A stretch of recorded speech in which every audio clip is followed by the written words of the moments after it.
So in this video, we are going to cover all of Kazumi's combo starters and paths and the options you can take. But before talking about individually specific combos, I want to go over the basic parts of all of her combos so you can see what goes into making them, which will really help you when it comes time to adjust combos in a match because the wall is nearby or because you don't want to activate rage or situations like that. So first I want to go over individual pieces that you're going to see a lot. I think the most common combo tool is forward 3 into 2. This was one of her best moves in combos in the beginning. Every single combo used it, and it's still very practical, whether at the beginning or at the end of combo. But in Season 3, we also now have forward 3 into 3+4. This works really well too, especially at the end of combos for wall carry. So you're going to see both here and there. Your major screw attacks are going to be back 2, which you're only really going to see in situational places where you can only afford one hit or nothing else works, but it works just fine. 3-1 does a nice amount of damage for your screw attack, but it also has the worst recovery, and it can actually make it pretty difficult to run up and finish the combo post screw attack. So you're going to see a couple of different combo enders in combos that use 3-1 as their screw attack. But the most general purpose screw attack is the laser scraper. Back forward 2-1-4. I call it laser scraper because that comes from Tekken 3 Jin, who had a back forward 2-1-2. Devil Jin still has it. And it was called laser scraper and laser annihilator or something like that. So I kind of called all the moves that are like that back forward 2-1 laser scrapers. So back forward 2-1-4 is her screw attack.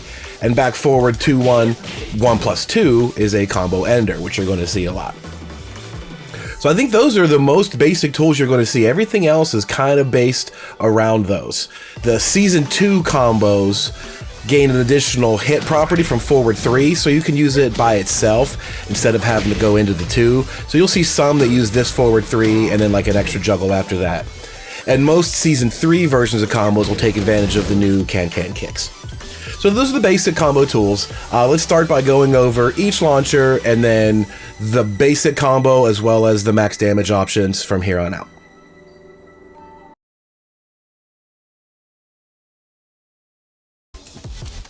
First up is the basic Season 1 combo that works off just about everything, and it'll be totally fine to keep doing this. It works well.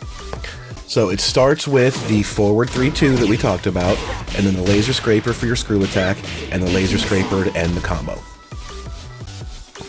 This is the same combo with a different ender. We talked about sometimes your recovery is different. This uses forward 3 into Hell Sweep as your combo finisher this time. It gives you the exact same damage as the laser scraper, but this will be the preferred ender when you use 3-1 as your screw attack in many cases. This is a variation of the combo that sticks a down forward 1 in the middle. I found this a lot easier to do in the beginning till I got used to the timing of back forward, but what this does is cost you a hit, so your combo ender is a little bit different.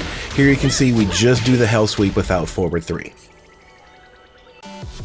The Season 3 version of this combo, however, has the same down forward 1 in the middle, but now we can do forward 3 into the new can-cans for tremendous wall carry.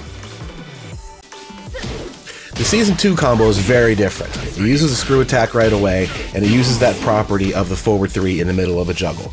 So you start off with forward 4, then you just do an empty flying 2, the forward 3, a down forward 1, and then the laser scraper ender while they're still in the air.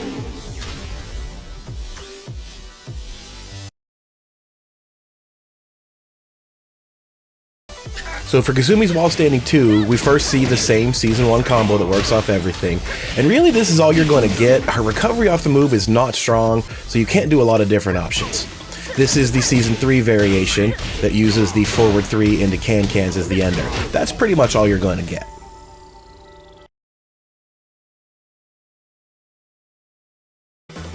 This is the Fearless Warrior 2 launcher, and again we see the basic Season 1 combo for starters.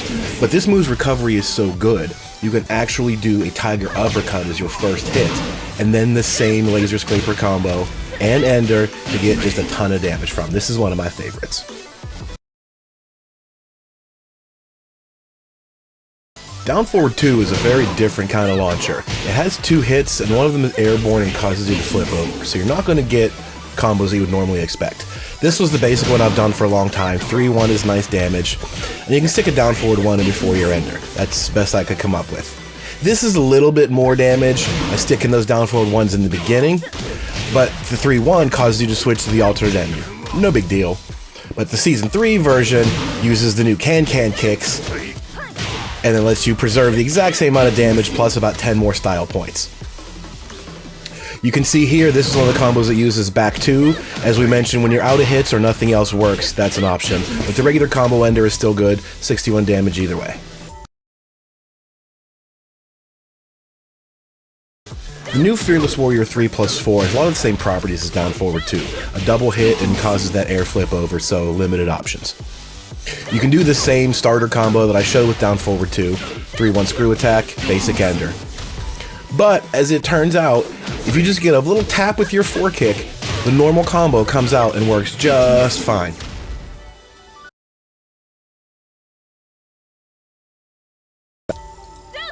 Forward 3 got some major changes in Season 2. The way that it hits opponents allows it to be used in combos as a single hit, but the biggest change is when it connects on a standing opponent, the Fearless Warrior 2 follow-up is guaranteed and launches them in the air.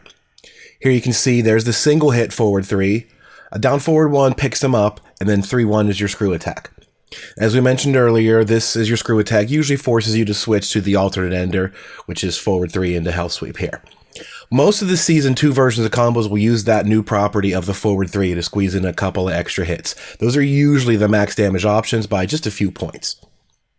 The Season 3 variation of this combo, however, sticks in the new Fearless Warrior 3+4 for some wall carry and style points.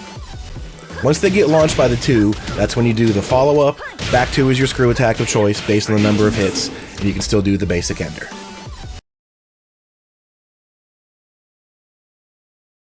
Forward 4 is a safe mid-launcher with good recovery, so it lets you squeeze some extra options in as your first hit. The combo you're seeing only works on larger male characters, but the first hit is a Fearless Warrior 2 by itself. Then the rest of the combo is the Season 1 combo in addition to that. Huge damage.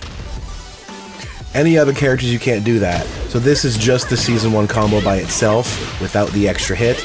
Still good damage nonetheless. The Season 2 version of this combo does the same Fearless Warrior 2, and then uses that single hit of forward 3 and 3-1 screw attack to maximize the damage. So take another look, you still do the first hit, single forward 3, chop, and the 3-1 screw attack forces you to switch to that alternate ender again. The Season 3 combo, however, still has the same opening hit, but then you do the new can-cans and the back 2 screw attack. This is one of my favorites just because it's easy and it looks great.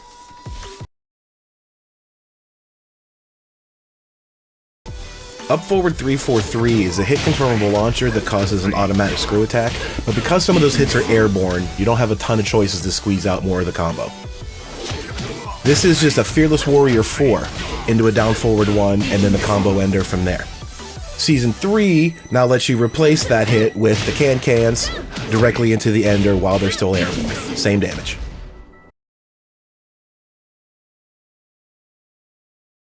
Kazumi's Magic 4 combo is unique as there's really only one thing you can do. Back 2, and then the rest of the combo is post-screw attack. So once the Magic 4 connects, you do back 2 as it's the only thing that will reach at this point, and start the screw attack. Then you can do a Fearless Warrior 2. A forward 3 single hit, followed by the chop to stabilize, and then the combo ender while they're still in the air is pretty much the best that you could do here. There is no Season 3 version of this that I know of.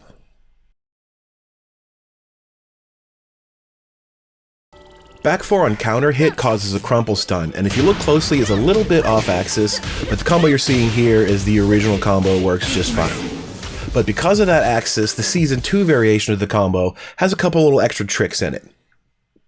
The first hit is a down forward 4 to pick up, then the single hit forward 3, the down forward 1 to stabilize, and this uses the full laser scraper for your screw attack, and still allows you to use the alternate ender. Because it's all off axis, this tends to work better, and that's the only reason you can squeeze the extra hit in. The Season 3 version of the combo, however, throws all that away into forward 3 can-cans, uses your screw attack, and then the alternate ender works well here. 1 point less damage, much more stylish.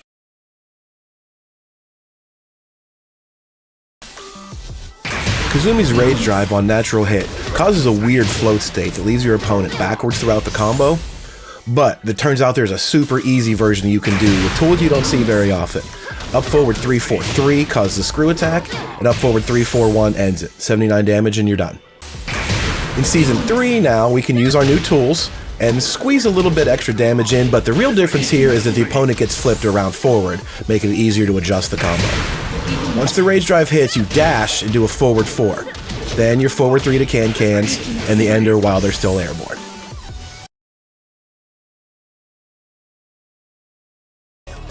Kazumi's wall combos used to be a crown jewel in the game, but the damage and some of her options have been reduced pretty significantly. There's still enough to work with, you just don't get as much as you used to. The 3 combos that I'm going to show you, a version for the male characters, one for females, and one specifically for bears and probably Marduk and stuff like that too. They will all work whether or not the opponent hit the wall mid-combo and is airborne like this, or if the opponent just got stuck to the wall like that. The difference being they fall forward if their feet were on the ground when they stuck to the wall. The last combo I'll show you only works on that particular situation. The wall combo that works only on male characters is forward 3-2, 1+2. Despite having no room to actually fly, it still works. The problem with female characters is they will drop under the second hit before it connects. So in that event, the combo you use is a 1 jab, a down forward 1, and the same 1+2. This works on everybody, just be careful if you don't have time for the 1 jab, omit it. Against bears, I tend to use the out in the open laser scraper combo ender. This usually avoids the bounce out hitbox issue that occurs with large characters. Damage is comparable enough in my opinion. And if the opponent gets stuck in a direct splat, you can do this combo. Only if they fall forward during the splat can you backdash, do a 4 kick, down forward 4, and then the 1+2. If you're going to be too far away for a normal wall combo, you have 2 other really cool options. The first of which is Fearless Warrior 3 into the ground pound. The trick here is 1, recognize the distance, and 2, be in the air so that as soon as their feet touch the ground, you press 3. That will cause them to spike, face up, and then the down 2 is guaranteed from there. The other cool option that you have, which again relies on distance and correct timing, is the Fearless Warrior throw. This catches opponents tech rolling. It foregoes a traditional combo, but if they do tech roll and they get resplatted by the throw, you get the wall combo afterward at normal damage. The trick is as soon as they hit the ground, press throw, and it should catch tech rolls and resplat. Just be wary of the axis with your follow-up combo. Kazumi's wall bounce isn't a very good one. It's Fearless Warrior 1, it's a mid that's not safe on block, and it has to come out of that stance. Some characters have better, some have worse. But nonetheless, ever since Season 3 adjusted wall bounces to work from variable angles, you can actually get a lot off of these things. If it hits squarely, you're going to hit them right back into the wall. But you'll notice if you hit them from the side, you can kind of sidestep and then get like a full combo out in the open. So a lot of that is dependent on your combo knowledge and the ability to see where they're going to bounce and adjust accordingly. At this point, I just want to talk about what your options are when you hit them squarely back into the wall. For a far away wall bounce, I like down forward 2 just because it's a signature move and the damage is pretty good. Follow-up combo is the same. If you're close, you're pretty much stuck to just using a 4 or a forward 2 to stick them to the wall, and then the traditional follow-up combo. Season 3 gave Kazumi the ability to use the Fearless Warrior stance out of a couple of other moves. So you can use that in situations like this, for example 1+2 to stick them back to the wall, and then use the Fearless Warrior 3 to spike them into the ground and get the guaranteed ground pound.